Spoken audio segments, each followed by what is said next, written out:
Rahim Habib, ada pertanyaan dari jamaah. Apa saja amalan-amalan yang tidak diridhoi oleh Allah, bahkan ia akan mendapatkan laknat oleh Allah? Bismillahirrahmanirrahim. Alhamdulillahirabbil alamin. Allahumma shalli ala sayyidina Muhammad wa ala sayyidina Muhammad. Ya sayyidi ya Rasulullah, ya sayyidi ya Rasulullah, ya sayyidi ya Rasulullah. Ya Hayyu ya Qayyum ya Dzal Jalali wal Ikram. Inilah dia ya. Selagi kita dalam dunia ini, kita sudah dengar di sana sini, ya, ada negara cerita dunia ni terlalu teruk, berat. Kalau kita senang pun kita berpangkat, tapi kalau kita makan harta yang bukan harta kita, ini yang paling bahaya sekali. Jadi kita biarlah rezeki kita ni rezeki yang halal. Kita tak ada pangkat besar pun tidak apa, tapi kita ada rezeki yang halal.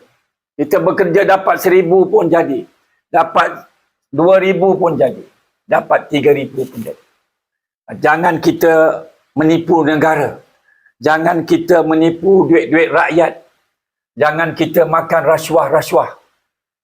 Ini semua tidak boleh. Ini semua dilaknat oleh Allah Subhanahu Wa Taala.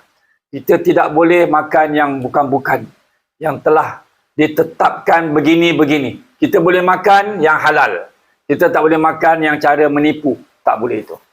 Biar kita untung besar pun, tapi itu nanti mendapat laknat Allah Subhanahu Wa Taala. Ya. Lagi satu, yang keduanya ialah jangan kita suka membuat kerosakan di alam dunia ini, sama ada mengambil harta orang, membunuh orang, menipu orang, dan menakut-nakutkan orang. Ini semua tidak boleh. Ya, ini semua perbuatan-perbuatan semua ditegah. Dan begitu juga, jangan kita terlalu boros dalam satu perkara dan suka berlebih-lebihan. Sedangkan itu benda mendatangkan sia-sia. Tidak ada guna sama sekali. Dan minta dijauhkan. Ya, walaupun amalan-amalan yang kita buat ini, kita ada kebaikan ini, kita ada kebaikan, tapi jiwa kita masih banyak dengan sifat-sifat mazmumah, sifat-sifat hasad dengki, sifat-sifat sombong, sifat memandang rendah kepada orang. Ini semua tidak boleh.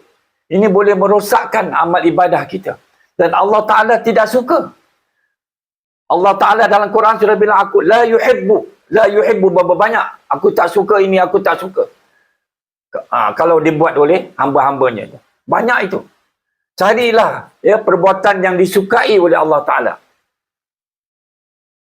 Begitu juga ya Allah Ta'ala, daripada amalan-amalan kita ini, ada orang suka berlebih-lebihan dalam kemewahan dunia.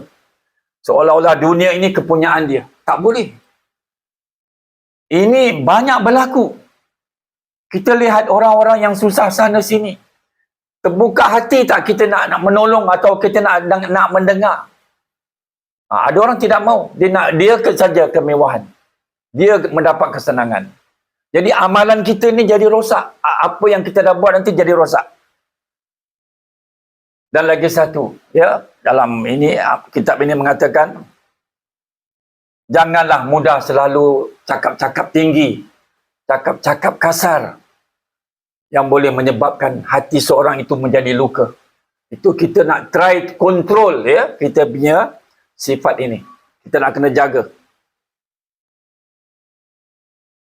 Dan lagi satu, ya, antaranya lah, janganlah sekali-kali kita tanamkan duit kita banyak dalam bank sana, bank sini, tapi kita makan juga hasil riba. Ya, hasil riba ini tak akan selamatlah. Bukanlah untuk kita nak makan riba itu. Kasihlah kepada siapa-siapa ya, lain daripada orang Islam lah. Ataupun kita boleh buat perkara-perkara yang mendatangkan baik untuk dalam perjalanan ya, di jalan raya yang rosak sana rosak sini, kita boleh gunakan semua itu. Dan lagi satu, ya Allah, ini yang kadang-kadang kita takut dalam beramal. Cuba jauhkan, jangan kita minta dipuji. Dan jangan kita minta pujian-pujian daripada manusia.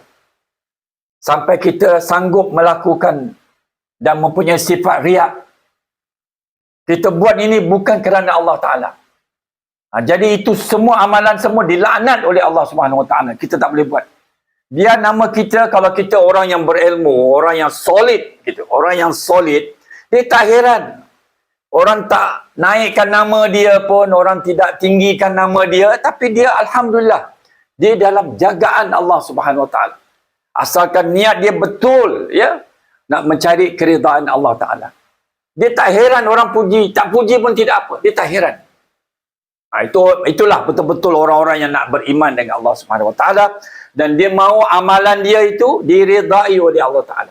Kita tidak mahu amalan ini, amalan ini, tapi amalan itu dilaknat oleh Allah Ta'ala.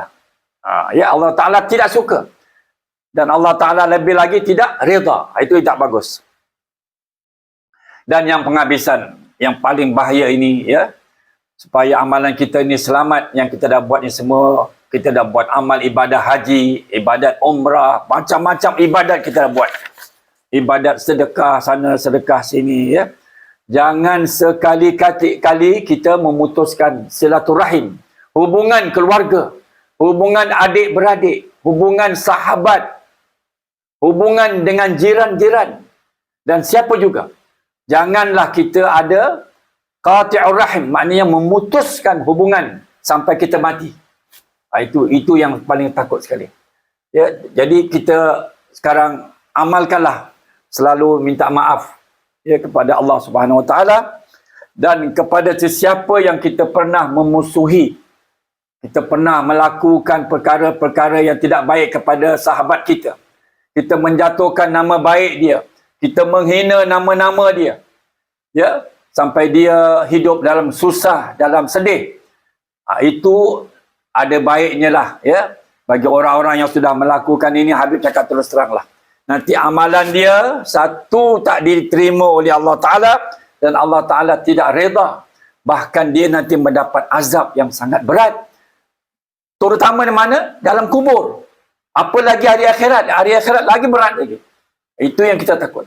Jadi dalam sempena kedatangan bulan Ramadan ini, marilah kita sama-sama membersihkan tathhirul qulub, maknanya membersihkan hati kita daripada sifat-sifat mazmumah, sifat-sifat yang tidak disukai oleh Allah Ta'ala dan dibenci oleh Rasulullah SAW. Kita tahu itu sifat-sifat yang sangat buruk dipandang oleh agama Islam. Sekian saja. Wassalamualaikum warahmatullahi wabarakatuh.